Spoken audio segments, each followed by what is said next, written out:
Wednesday. Sorry we missed you yesterday. There was just a lot of breaking news right around this time, and our web friends who help us put the show on were very busy. So we're back today, and we're bringing back a topic that just got beefed up even more in the last 24 hours. We're talking about COVID vaccinations, and we want to know, how you guys are feeling now that eligibility is widely opening up. In Oregon, every adult is eligible in 2 weeks on April 19th. Many of us, I just got my shot on Monday.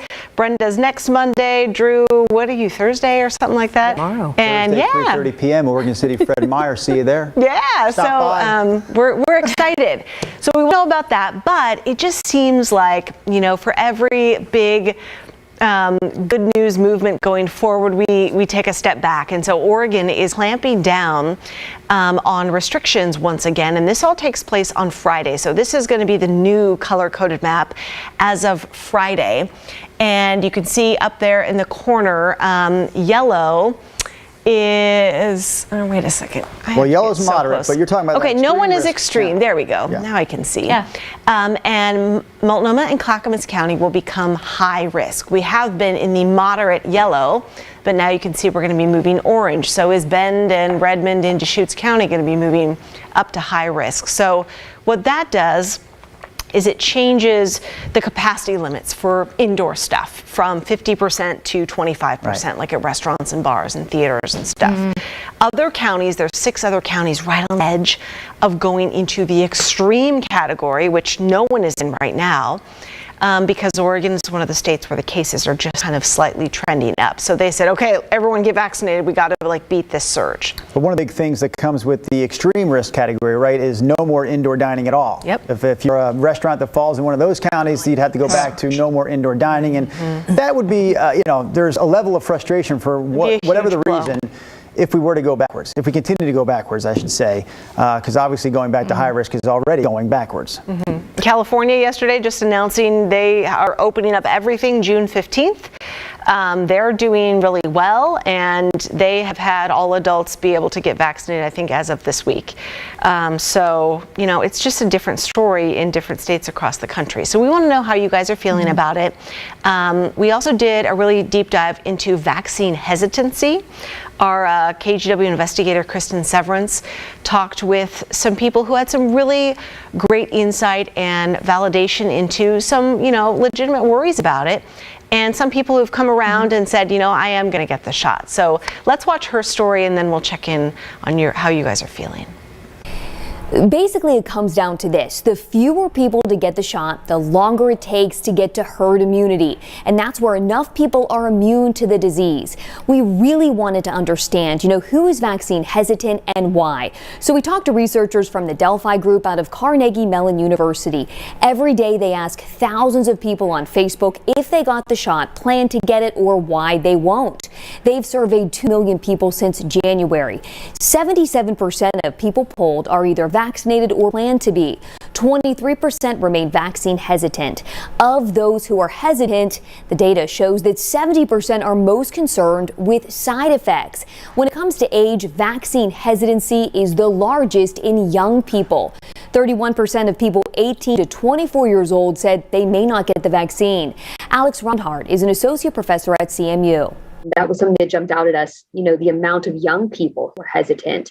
What reasons did they give for being unsure? Yeah, we see the side effect concerns as one group, which I think, if you think about it, makes sense. Sort of, they have less to gain from the vaccine potentially if they're already young, don't have other conditions. Again, the goal here is to reach that herd immunity. Something else that came out of this study, 16% of vaccine hesitant adults said they'd be more likely to get the shot if recommended by their doctor.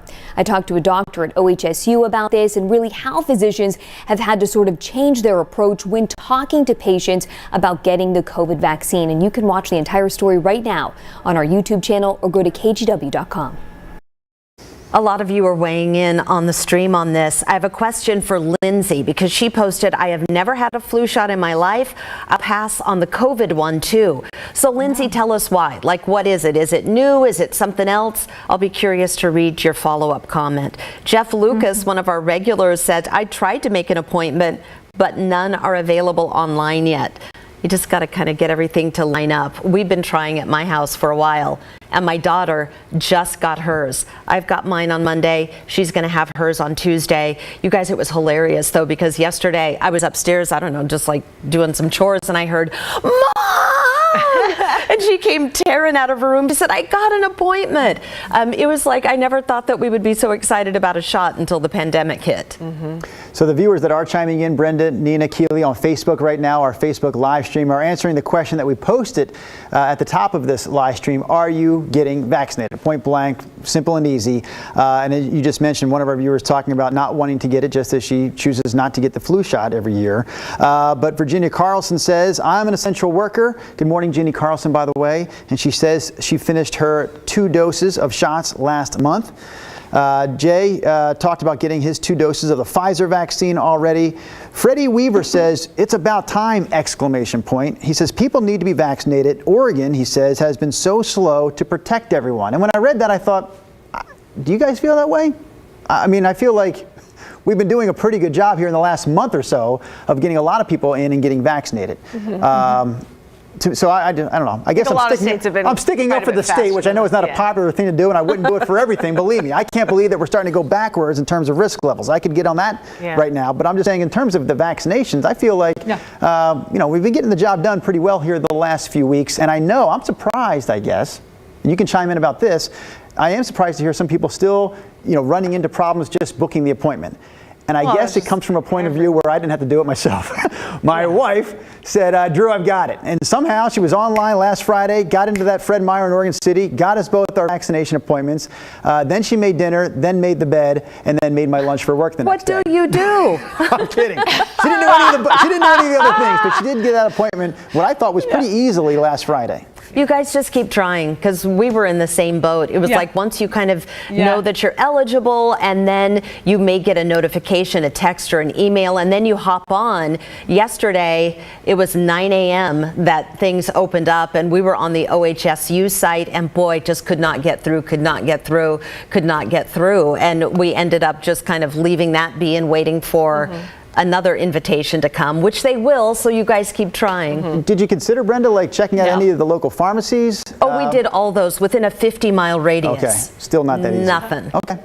Talking about what that viewer, Lindsay, was talking about, I never used to get a flu shot because I had never had the flu. And so in my mind, I was just like, well, I'll just keep doing what I'm doing and be healthy. And, because you hear the flu shot is like, a lot of people get the flu after they get the flu shot. And so in a lot of people's minds, and I used to be one of those people of like, I don't really, you're going to get it if you're going to get it, or you're not if you're not. And but then probably 5 or so years ago here at Channel 8, I did a story about a guy who was 31 and died of the flu in the hospital. He was healthy, he ran marathons, and he was just one of those, very few cases where it really, took the ultimate toll. And I interviewed his family, tears, at their home, pictures of him, and it really hit me hard. And at the end of the interview off camera, the family said, and I said, gosh, I haven't gotten my flu shot in a long time. And they said, please, for us,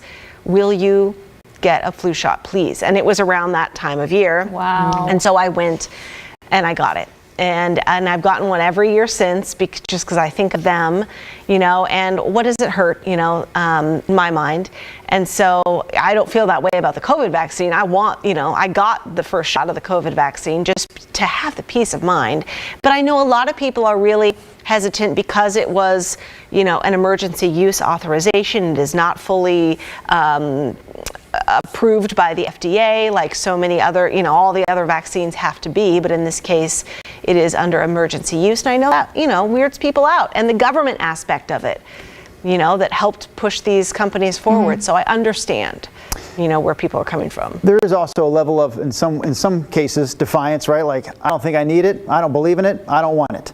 I remember in the early days of the pandemic, a woman who I don't know that well, but she commented on one of my Facebook posts where I was wearing a mask, and it was a work-related segment.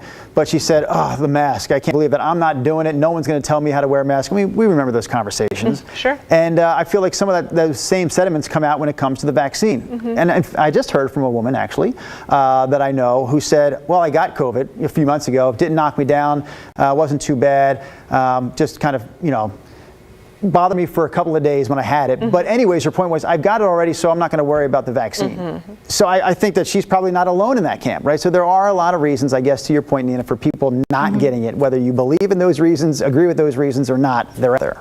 You know what, there's so much to unpack in what everybody just said. First of all, I do think it's important to point out, and I don't know all the ins and outs.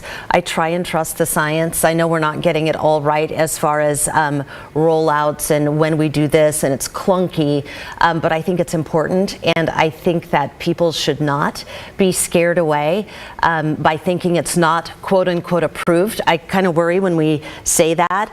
Yes, it is emergency authorization, but it has been highly vetted, and so many different scientists and researchers at the most esteemed institutions have gotten this together and got it out in record speed, and they're all pulling in the same direction, and it's amazing that we are 1 year out and as many people as are getting the vaccine have it. I told a friend of mine who's also a business owner locally, I'm not going to say anything more because it would identify them, but I was like, I'm not coming back to your place if you don't get a COVID shot. My choice, your choice. And she was like, no, I'm just kind of nervous about it, but yeah, I do, I should, I want to. And she goes, you're going to have to help me through it. I'm just nervous. I'm like, I'm there for you, girl. I'm there for you. But I really want to be around other people who get the COVID shot and are moving forward in that direction. It's a personal choice, but we all have to kind of draw some lines. Now, let's jump ahead a few weeks when you're fully vaccinated and it's been working now in your system, Brenda, say for those 2 weeks that they say it needs to be considered fully vaccinated. At that point, are you still concerned about others who aren't vaccinated because of your own health?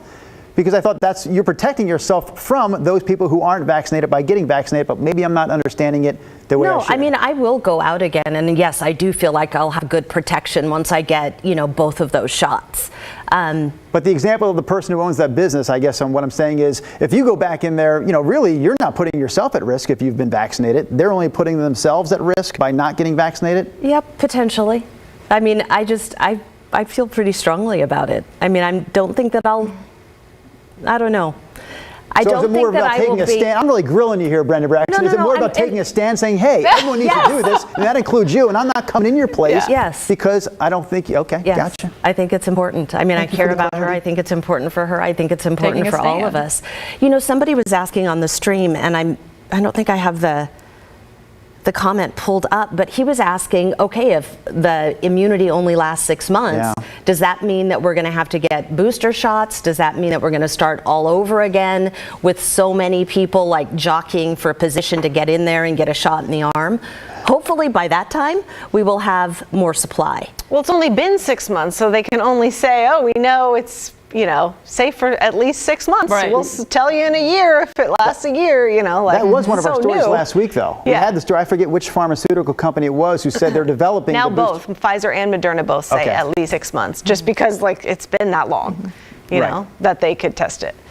To your point, Brenda, I'll be honest with you. The flu shot, Nina, I've never, I got it one time when it was provided here at work upstairs and it was free, and I was like, wow, it's right there. I guess I'll go get it. Yeah. But I didn't get it after that, and I hadn't gotten it before, and I just have, like you said, been pretty healthy. I felt like I don't need the flu shot. I never thought about other people when it came to the flu shot. I always just thought it's something I want for me, and then I decided no and moved on.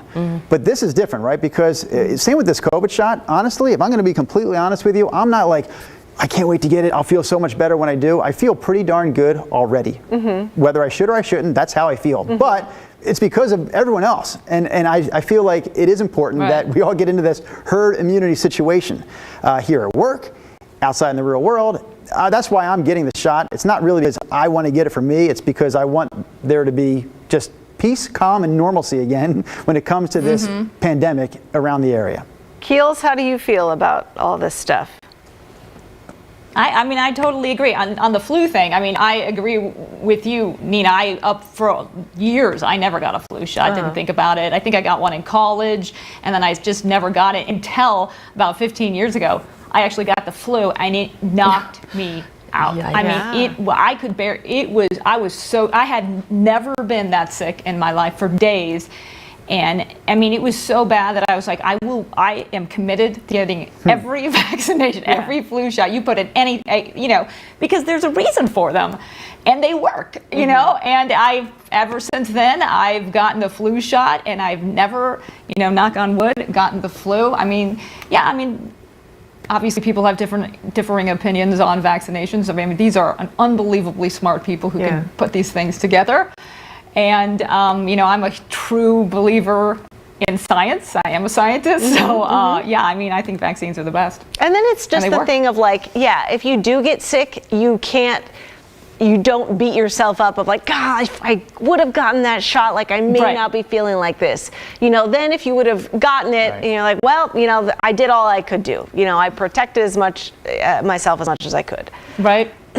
Do you remember, though? Exactly. I mean, this is a hard way to stay well, but they talk about all the COVID precautions that we're taking, and, it's keeping flu cases, down, and certainly there have been, no flu deaths, and the numbers are pretty impressive, but we used to say that this was like a sick building, because it felt like just germs were in the ventilation. We would just pass stuff around all the time. People would come sniffling. You have to come to work. Yeah. Or literally, you do have to come to work because you're the only meteorologist, on call that day or what have you. Right. And so, lots of people in different I think I came to work. Go ahead. I think I came to work one time with barely a voice because there was no. Just barely. Oh my God. But at that point, you try to stand away from people. But you know what? This has been a hardy crew on Sunrise. Honestly, guys, and Keely, I'll take you out of the mix since you're not here normally in the mornings with us. But if you put Rod Hill in that spot, so Rod, Nina, Brenda, myself, I know that between the four of us, 0 days missed from work last year because of sickness. Whoop-de-doo, I guess none of us went outside. We wore masks the whole time, so that wasn't that impressive maybe. But even the year before that, I remember 2019, I think maybe between the four of us, there were literally 2 sick days the whole year. No, remember when I was gross sick? Yeah, but you didn't call in sick. You weren't. I know, I came to work. Yes. I bet that will change, though, from here on out, right? I think people will be more aware of coming to work will be very judgy when they're symptomatic. For sure. Mark is on the stream, and he has an interesting comment. You guys are...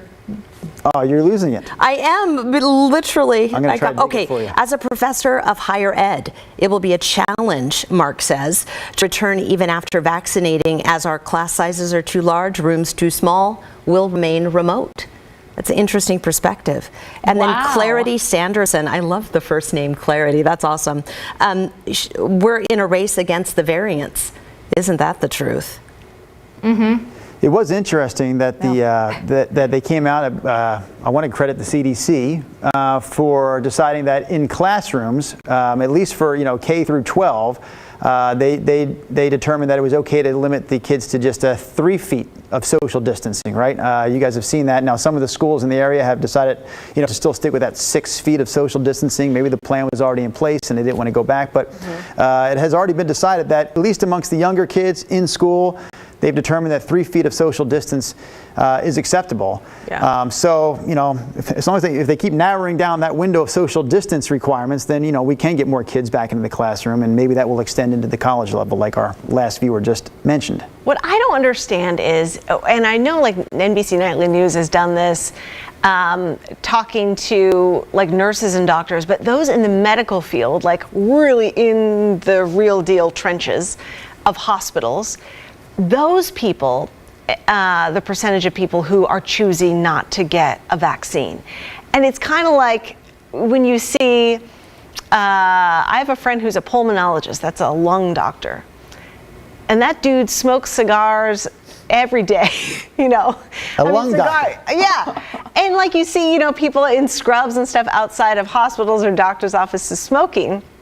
It's just that is, you guys are the closest. You see the results, and there is that percentage. Now I don't have the number right at the top. That's important. I was hoping you did, what medical workers aren't getting the vaccine. I feel like a lot of them still. I mean, I know there is a percentage. But what is that percentage really? Because I feel like it's a low percentage just in the circles. Let me see if I can I'm find trying it. to Google. Thank you. I was just, as you guys were talking, I was just trying to see if I could pull up a number. I have 'Cause some I don't friends have who are one. doctors, not a lot actually, but yeah, my sister's a nurse. We've heard from nurses on the stream a lot in the last few months. I feel like the people that we're hearing from in the medical community have gotten, were excited to get, 2 in 10. didn't wait. Yeah, see, that's. And I'm a number, looking at but- one Oh, no, wait, from 3 the in Washington 10 said Post. they It were says more unsure. than 4 in 10 healthcare workers have not been vaccinated. But when was this written? Well, this was March 19th, 2021 is when it was posted. Okay, a month ago, not even 3 weeks ago. I'm surprised to hear that. My sister, a nurse in the great state What of is New that, Jersey, got her 30%? shots, complete vaccination, probably 4 months ago. Yeah. I wonder if this is, let's see. Let me just double check this. I want to see who's. We're 4 researching. in 10. 4 in 10 does not sound. Anyone So- want to chime in there? 4 out of 10 medical professionals say they're not going to. So it says vaccination rates are particularly low among healthcare workers who are Black, those in lower paying jobs such as home health aides, and those with less education. Partisan politics also plays a role, with more Democrats saying they've been vaccinated and Republicans more likely to express uncertainty or concerns about vaccines. I mean, that's just a little snippet of this long article. Sharon jumps in saying, I'm a registered nurse. I got my vaccine, Moderna, both shots. Thanks for chiming in just moments ago, Nurse Sharon. Nurse Sharon. Yeah, and that's what, and we just ran a shorter, much shorter version of Kristen Severance's story, and she really found some really interesting people. A man who had gotten like the flu shot before and had a really adverse reaction. His arm blew up, he felt horrible, he had to go to the hospital, and it wasn't his doctor that told him you should really think about getting the COVID vaccine. It was his pastor who said it's your humanitarian duty to be one of us who get the vaccine. And because of his pastor, which I think is kind of fascinating, he went and got the COVID vaccine because he had fear, from a previous reaction to another shot. But yeah, Kristen really went in depth on just trust issues and government issues of, like thinking, this is a bot sold kind of situation with a vaccine or with medicine or something. And that's why a lot of people, or some people, in that group are hesitant to do it. So you can check her story out. I think a viewer had a great point. Oh, sorry to interrupt. Go ahead. I think there's a little bit of a delay. So I think a viewer you read had a great point, and this is what I was hearing reporting on this over the last several weeks, over and over again, is this phrase: it is a race right now. Yeah, we are it in a is. race between vaccinations and variants. Vaccinations versus variants. So it's a race. So that is why I think it is so critical to get vaccinated right now and quickly. I love that. Let that be the last word. Succinct and definitely on point. Keely, Nina, Drew. Yes. We done? Bye-bye. Yeah. All right. That's the you guys stream. tomorrow. See you tomorrow. Bye. See ya.